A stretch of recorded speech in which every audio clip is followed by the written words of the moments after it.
ప్రతిపక్ష నేత వైఎస్ జగన్మోహన్ రెడ్డి ప్రాంతాల వారీగా రాష్ట్రం నలుమూలల చిచ్చుపెట్టి రాజకీయ లబ్ధి పొందాలని ఆయన చేస్తున్న కుతంత్రాలు ప్రజలందరూ గమనిస్తున్నారని బీజేపీ రాష్ట్ర ప్రధాన కార్యదర్శి నాగోతు రమేష్ నాయుడు అభివర్ణించారు. సిద్ధవటం గ్రామ శివారులోని ఉషా గార్డెన్ ఫంక్షన్ హాల్లో సోమవారం పండిత దీన్ దయాళ్ ఉపాధ్యాయ ప్రశిక్షణ మహా అభ్యాస కార్యక్రమానికి ముఖ్య అతిథిగా పాల్గొన్నారు. ఈరోజు సిద్ధవటం మండలంలో మండల అధ్యక్షుడు సుబ్రహ్మణ్యం గారు ఏర్పాటు చేసినటువంటి ప్రశిక్షణ కార్యక్రమానికి రావడం జరిగింది. పార్టీ సీనియర్ నాయకులందరూ కూడా ఈరోజు 7 సెషన్లో కార్యకర్తలకి మేము ట్రైనింగ్ ఇవ్వాలని యోజన చేసాం. ఇది దేశమంతా జరుగుతున్నటువంటి కార్యక్రమంలో భాగంగా రావడం జరిగింది. ముఖ్యంగా ఆంధ్రప్రదేశ్లో అమరావతి రాజధానిగా ఉండాలని చెప్పి అసెంబ్లీలో తీర్మానం చేయడం ఏదైతే ఉందో దాన్ని భారతీయ జనతా పార్టీ స్వాగతిస్తుంది. జగన్మోహన్ రెడ్డి గారు అసెంబ్లీకి పోకుండా ఆంధ్రులకు సంబంధించినటువంటి శాశ్వత రాజధాని మీద చర్చలో పాల్గొనకపోవడం ఏదైతే ఉందో, ఇలాంటి ప్రతిపక్ష నేత మనకు ఉండడం, దట్టు కడప జిల్లా వాసి కావడం దురదృష్టకరం. సహజంగా తలకాయ లాంటి, హృదయం లాంటి ఒక రాజధాని అంటేనే ఏ రాష్ట్రానికైనా ఏ దేశానికైనా అది హృదయము తలకాయ లాంటిది. అలాంటి రాజధానికి సంబంధించినటువంటి విషయంలో ఈయన చేసినటువంటి గతంలో చేసినటువంటి దాష్టికాలు ఏవైతే ఉన్నాయో, 3 ముక్కలాంటి గేమ్ ఏదైతే ఉందో దాని కారణంగా ఈరోజు తలెత్తుకొని తిరగలేనటువంటి పరిస్థితి, చట్టసభలు లేకపోయి తన వాణ్ణి వినిపించలేనటువంటి దుస్థితి. ఆంధ్రప్రదేశ్ ప్రజల యొక్క మనోభావాలు గుర్తించడంలో వైకాపా విఫలమైంది. ఈ రోజుకి కూడా చెప్తున్నాం, కూటమి ప్రభుత్వంలో అమరావతి శరవేగంగా అభివృద్ధి చెందబోతుంది.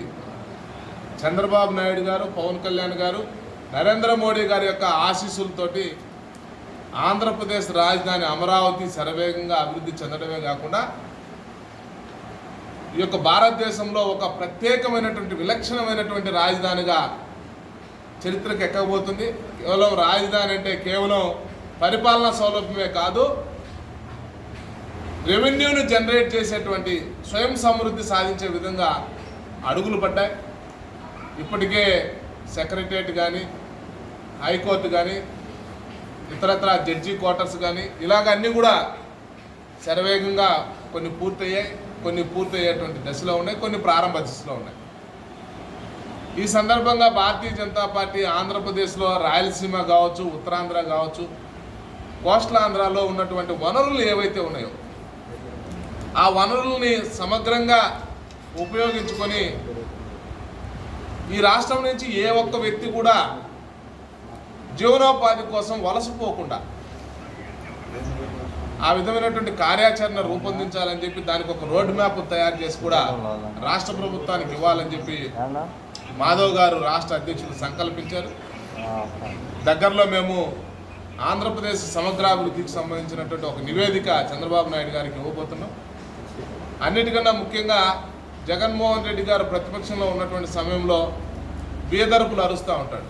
ప్రాంతాల మధ్య విద్వేషాలు నింపడం కోసం ఆయన కొన్ని రకాలైనటువంటి ఎమోషన్స్ని రేజ్ చేస్తూ ఉంటారు. అందులో భాగంగానే రాయలసీమ పేరు ఎత్తాడు. ఆయన పరిపాలించిన 5 సంవత్సరాల కాల వ్యవధిలో ఒక్క సాగునీటి ప్రాజెక్టు కూడా నిర్మాణం చేసినటువంటి పాపన పొల. చివరికి ఉన్నటువంటి ప్రాజెక్టు ఇదే నియోజకవర్గంలో అన్నమయ్య ప్రాజెక్టు కొట్టుకొని పోవడానికి కారకులు ఆయన పార్టీ అనుయాయులు. దానికి నష్టపోయినటువంటి రైతులు ఎవరైతే ఉన్నారో, బాధితులు ఎవరైతే ఉన్నారో వాళ్ళకి సరైనటువంటి సమగ్రమైనటువంటి విచారణ జరిపి కాంపన్సేషన్ కూడా ఇవ్వలేనటువంటి దుస్థితిలో జగన్మోహన్ రెడ్డి గారు ఉన్నారు. కాబట్టి ఆయన రాయలసీమ పేరు ఎత్తడానికి అర్హత లేదు. ఈ రాష్ట్రంలో ఉత్తరాంధ్ర కానీ రాయలసీమ కానీ ఒక 2 కళ్ళు లాంటివి. ఇప్పటికే ఆర్థిక రాజధానిగా విశాఖపట్నం ఎదుగుతుంది. మోడీ గారి యొక్క సహకారంతో మొన్ననే ఆర్సెల్మిట్టల్ యొక్క ఉక్కు పరిశ్రమ స్థాపన కోసం శంకుస్థాపన చేయడం మనందరికీ కూడా చాలా గర్వకారణం. భవిష్యత్తులో రాయలసీమలో హార్టికల్చర్ హబ్గా ఎదగడం కోసం, అలాగే పరిశ్రమల స్థాపన కోసం తప్పనిసరిగా ఈ కూటమి ప్రభుత్వం దృష్టి పెడుతుందని చెప్పి కూడా హామీ ఇస్తుంది.